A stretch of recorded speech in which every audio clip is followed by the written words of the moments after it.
Morning students. आज हम जो हमारा प्री मिड टर्म एग्जाम का सिलेबस है उसके बारे में मैं आपको बताती हूँ। सबसे पहले तो आप ये देखिए हमारे कौन कौन से चैप्टर आएंगे इसके अंदर। प्री मिड टर्म एग्जाम में हमारा गद्य खंड में चैप्टर होगा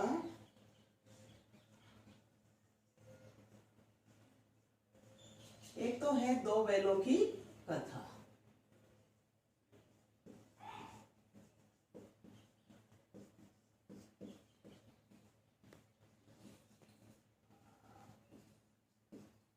ये किसकी लिखी हुई कहानी है? ये है मुंशी प्रेमचंद की। प्रेमचंद की कहानी है।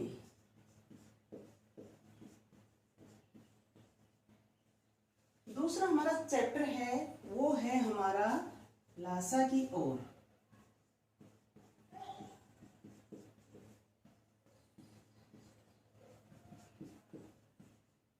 ये किसका लिखा हुआ है? राहुल सांकृत्यायन। किसका लिखा हुआ है? राहुल सांकृत्यायन इनका लिखा हुआ है। तो ये दो चैप्टर तो आएंगे हमारे गद्य खंड के, दो बैलों की कथा और लासा की ओर। फिर हमारा है काव्य खंड। काव्य खंड में हमारा क्या आएगा? एक चैप्टर है हमारा चैप्टर 10, वो है वाक। क्या है? वाक। ये किसका लिखा हुआ है? ये कश्मीरी कवयित्री है ललदर। कवयित्री का क्या नाम है? ललदर। उनका लिखा हुआ है। ठीक है। फिर एक टॉपिक है हमारा व्याकरण में। व्याकरण में क्या है? अर्थ के आधार पर वाक्य भेद।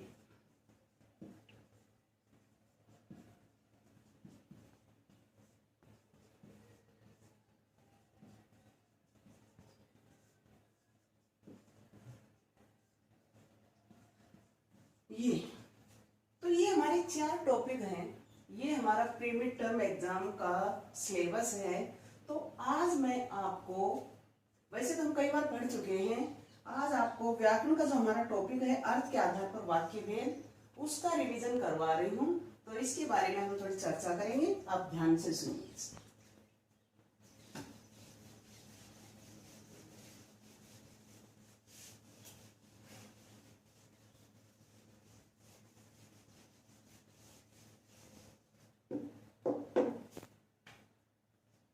क्या है टॉपिक?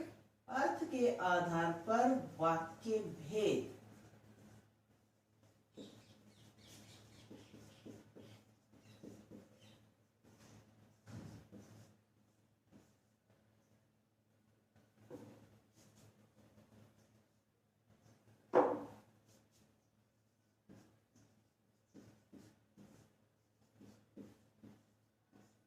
ये है आज का हमारा टॉपिक। तो सबसे पहले तो आपको ये पता होगा, हमें जानना होगा कि वाक्य किसे कहते हैं। वाक्य क्या होता है? शब्दों के सार्थक समूह को क्या कहते हैं? वाक्य कहते हैं। शॉर्ट रूप में हम यही बोलेंगे कि शब्दों के सार्थक समूह को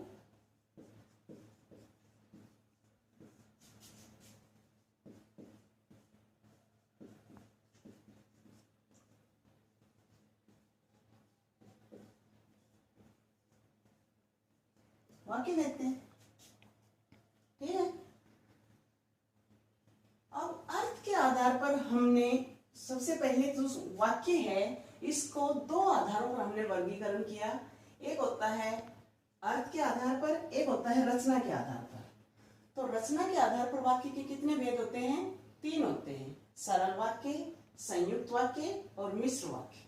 अब हमारे सिलेबस में है अर्थ के आधार पर।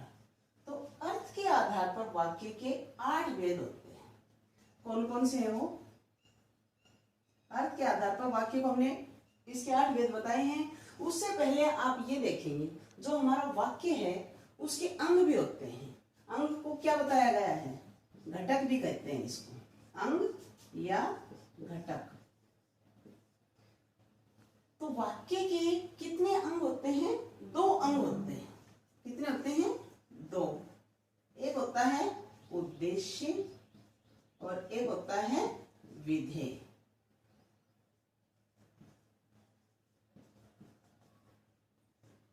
नंबर 1 उद्देश्य और नंबर 2 विधेय। अब सबसे पहले हमें यह जानना होगा कि उद्देश्य क्या होता है। एक कोई भी एक वाक्य है, उसमें जो कर्ता होता है, कर्ता कौन होता है? काम को करने वाला कर्ता, सब्जेक्ट। आप सेंटेंस पढ़ते हैं, इंग्लिश में पढ़ते हैं, एक होता है सब्जेक्ट, एक होता है ऑब्जेक्ट, एक होती है उसकी वर्ब, क्रिया। तो कर्ता है, ऑब्जेक्ट होता है कर्म, वर्ब होती है क्रिया। कर्ता काम को करने वाला, उसने क्या काम किया? क्रिया। क्रिया का फल किस पर पड़ रहा है? कर्म पर। तो साधारण रूप में, सिंपल रूप में क्या होता है कि जो काम को करने वाला होता है वो होता है कर्ता। तो कर्ता काम को करने वाला है, कर्ता को ही उद्देश्य कहा गया है। जैसे सिंपल सा एक सेंटेंस है, जैसे अध्यापिका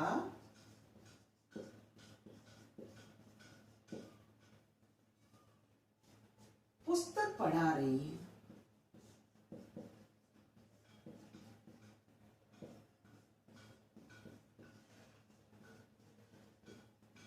ठीक है। अब इसमें सब्जेक्ट कर्ता क्या है? अध्यापिका। काम को करने वाली अध्यापिका है। अध्यापिका ने क्या काम किया?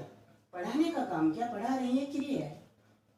तो इसमें कर्ता के बारे में जो कुछ कहा जाता है वो होता है उद्देश्य। कई बार पूछ लेते हैं कि उद्देश्य का प्रयोग किसकी तरह किया जाता है? इसका प्रयोग संज्ञा की तरह किया जाता है। संज्ञा किसे कहते हैं? किसी व्यक्ति, वस्तु, स्थान, प्राणी के बोध का नाम कराने वाले शब्दों को हम क्या कहते हैं? संज्ञा।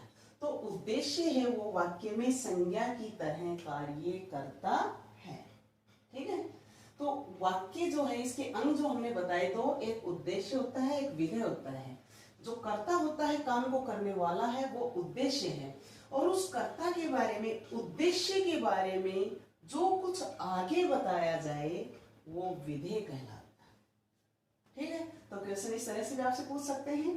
कोई भी एक सेंटेंस दे दिया, इसमें इसका उद्देश्य है तो आप उद्देश्य फाइंड कर देंगे उसमें। अगर उसमें दे दिया जाता है इसका विधेय है तो विधेय बता देंगे। ठीक है।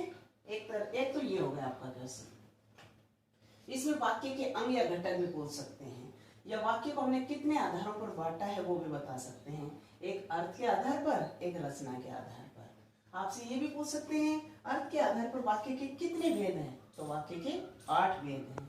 अब वो 8 भेद कौन कौन से हैं वो देखिए। ठीक है। तो ये उद्देश्य और विधेय।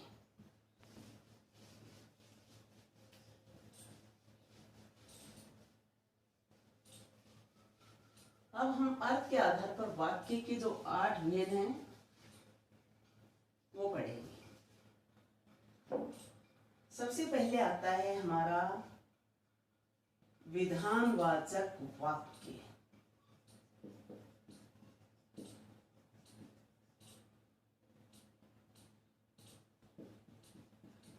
जिसको साधारण वाक्य बोलते हैं, सिंपल सेंटेंस। तो विधानवाचक वाक्य में क्या होता है? विधानवाचक वाक्य में किसी काम के करने या होने का बोध होता है, पता चलता है, वो विधानवाचक वाक्य होता है। इसमें कर्ता होता है, मुख्य रूप से उसकी क्रिया का पता चलता है। जैसे अभी मैंने आपको बताया था कि अध्यापिका पुस्तक पढ़ा रही हैं। एक हम बोल दें इसमें बच्चे फुटबॉल खेल रहे हैं, बच्चे फुटबॉल खेल रहे हैं।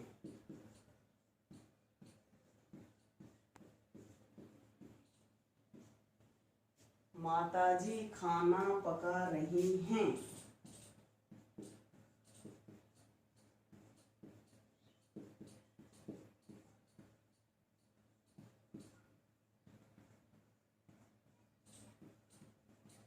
ठीक है। तो इसमें क्या पता चल रहा है हमें कि काम को करने वाला कौन है? यहाँ बच्चे, कर्ता।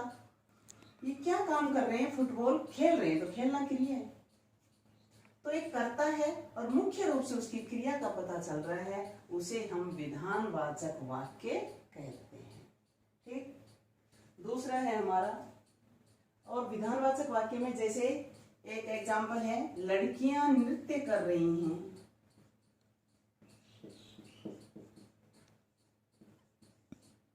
नृत्य का मतलब नाच रही हैं।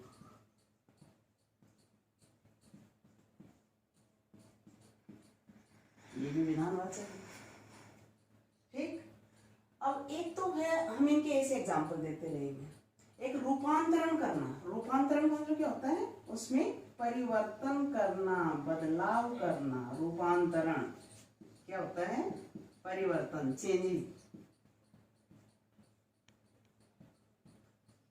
अब इसी वाक्य को अगर मैं बोलती हूँ कि इसे निषेधवाचक वाक्य में बदलिए, तो आप क्या करेंगे, बच्चे फुटबॉल नहीं खेल रहे।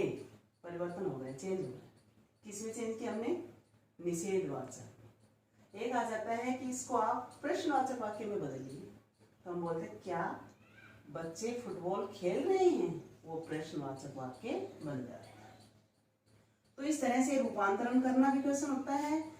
एक इनके आपसे नाम पूछे जा सकते हैं कि ये वाक्य है, ये किस तरह का वाक्य है, तो ये है आपका विधानवाचक वाक्य।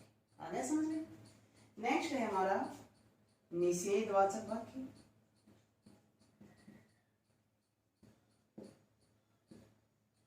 निषेधवाचक, निषेधवाचक क्या होता है, नेगेटिव, नकारात्मक, जिसमें किसी कार्य के न करने का पता चलता है, वो क्या कहलाता है, निषेधवाचक वाक्य। जैसे इसी में आप देख लेंगे, मैंने अभी बताया माता जी खाना पका रही हैं। अब आप बताएंगे इसमें, इसका हम रूपांतरण करेंगे, इसको बदल देंगे, निषेधवाचक में बदलिए, तो माता जी खाना नहीं पका रही, ये हो गया आपका निषेधवाचक। बच्चे फुटबॉल नहीं खेल रहे, लड़कियां नृत्य नहीं कर रही, ये हो गया आपका निषेधवाचक वाक्य, जिसमें नकारात्मक का बोध होता है। ठीक है, नेक्स्ट है हमारा, तो फर्स्ट हमारा विधानवाचक हो गया, सेकंड हमारा निषेधवाचक हो गया, निषेधवाचक। थर्ड है हमारा प्रश्नवाचक वाक्य।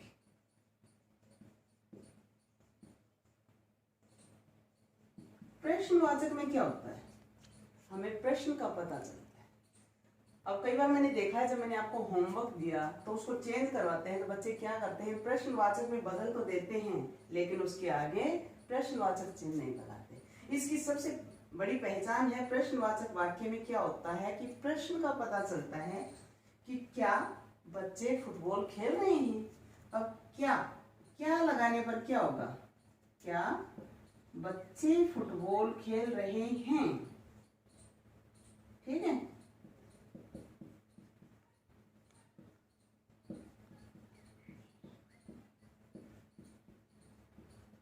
अब इसमें यहां पर हमें क्वेश्चन मार्क लगाना होगा, तभी ये प्रश्नवाचक में बदलेगा, अन्यथा ये प्रश्नवाचक वाक्य नहीं होगा। कई बच्चे क्या करते हैं, क्या तो लगा देते हैं, लेकिन यहाँ पर प्रश्नवाचक की जगह क्या करते हैं, पूर्ण विराम का प्रयोग करते हैं, ये गलत। ठीक है, तो हमें प्रश्नवाचक वाक्य ही लगाना है। क्या माताजी खाना पका रही हैं, वो प्रश्न पूछा जा रहा है। क्या लड़कियां नृत्य कर रही हैं, तो ये हो गया हमारा प्रश्नवाचक वाक्य। प्रश्नवाचक वाक्य क्या होता है, जिसमें प्रश्न किया जाए किसी से, उसके बारे में प्रश्न करके पूछा जाए कि क्या ये काम ऐसे हो रहा है, वो होता है प्रश्नवाचक वाक्य। नेक्स्ट है हमारा संदेहवाचक वाक्य। संदेहवाचक वाक्य क्या होता है, संदेह, ये संदेह जिसमें हमें क्या होता है, सस्पेंस होता है, डाउट होता है कि वो कार्य हो भी सकता है, नहीं भी हो सकता। शायद बच्चे फुटबॉल खेल रहे हों, अब पता नहीं बच्चे खेल रहे हैं या नहीं खेल रहे हैं। शायद कल मैं दिल्ली जाऊं, जा भी सकते हूँ, नहीं भी जाऊं। ठीक है, शायद हमारी परीक्षा अगले महीने हो, तो ये भी उसमें क्या है, डाउट है, हमें संदेह है, कंफर्म नहीं है उस चीज का, तो वो होता है संदेहवाचक वाक्य, जिसमें हमें संदेह होता है। उसके बाद है हमारा संकेतवाचक वाक्य।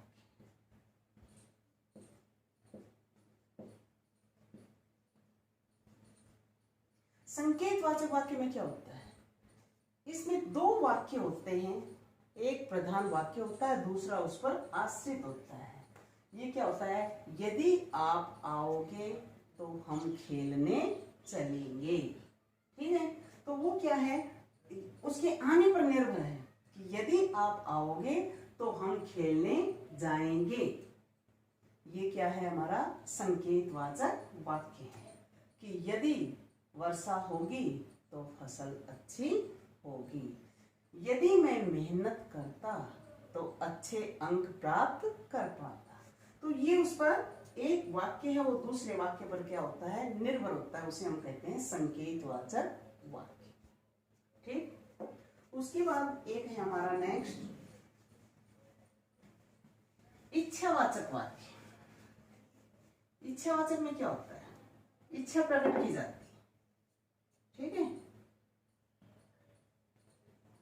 इच्छावाचक वाक्य, इसमें इच्छा होती है। तो इच्छा में क्या होता है कि जैसे भगवान आपका भला करे, किसी की शुभ कामना हम प्रकट करते हैं, आपकी यात्रा क्या हो, मंगलमय हो, भगवान आपको खुश रखे, आपकी यात्रा मंगलमय हो।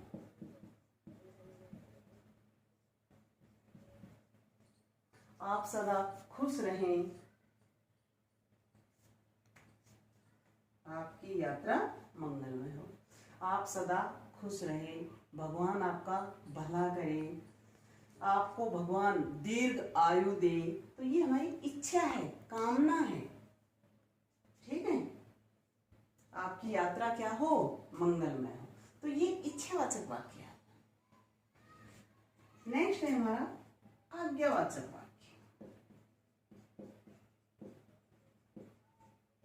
आज्ञावाचक वाक्य क्या होता है, आज्ञा, नाम से ही पता चल रहा है कि हम किसी को आज्ञा दे रहे हैं, आदेश दिया जाता है, ऑर्डर। तो इसमें आज्ञा, जैसे मैं बोलती हूँ कि बैठकर अपना काम करो, अपना पाठ याद करो। ठीक है, तो ये क्या हो जाता है, आज्ञावाचक वाक्य हो जाता है। बाजार से जाकर सब्जी ले आओ, तो ये क्या है, किसी को आज्ञा दी जा रही है, उससे काम करवाया जा रहा है, उसे हम बोलते हैं आज्ञावाचक वाक्य। ठीक, अगला है हमारा विस्मयवाचक, विस्मयादिबोधक। विस्मयवाचक वाक्य, विस्मयवाचक वाक्य क्या होता है, विस्मय, नाम से ही पता चल रहा है कि जिसमें हैरानी होती है, आश्चर्य होता है, आश्चर्य का बोध होता है उसमें, कि हम किसी को सुनकर हमें एकदम से हैरानी होती है। अब ये आश्चर्य है, विस्मय है, ये कई प्रकार का होता है, जैसे अच्छाई का, खुशी का भी होता है। जैसे हम बोलते हैं, वाह आपने तो कमाल कर दिया, तो ये हैरानी है, वाह आपने तो कमाल कर दिया।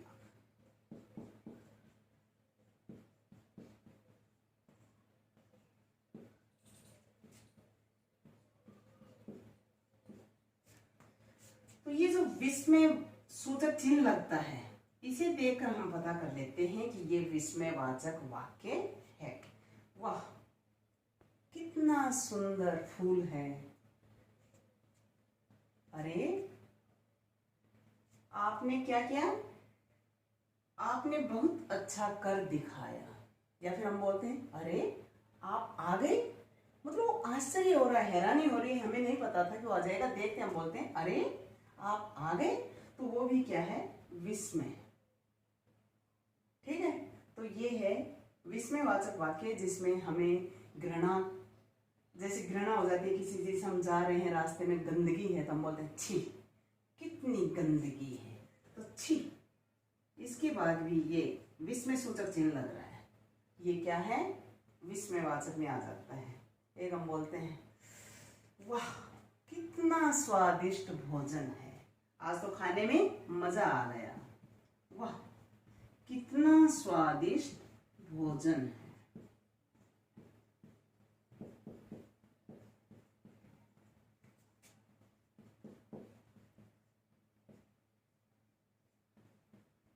ठीक है, तो ये सब क्या है, ये विस्मयवाचक वाक्य के उदाहरण है।